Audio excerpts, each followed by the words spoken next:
I'm on my way to Karameke now.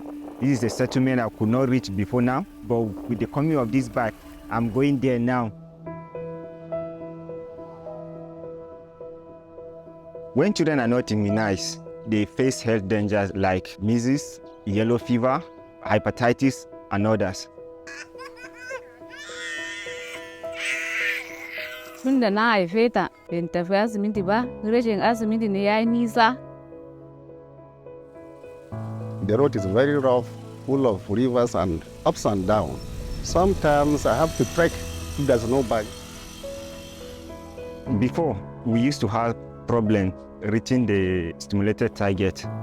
Sometimes the appointment we book with the commercial bike, they fail us in terms of time management. We tell them maybe by 6, they will come around 10 to 9, and before we even reach the settlement, some of them will go to their farms and their respective working places.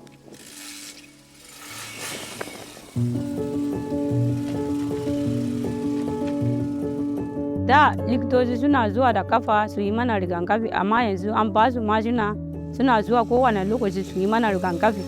Muna taruwa yanzu muna jin daɗi. With the bike now, we are able to reach children that are not immunized, that is 0 dose.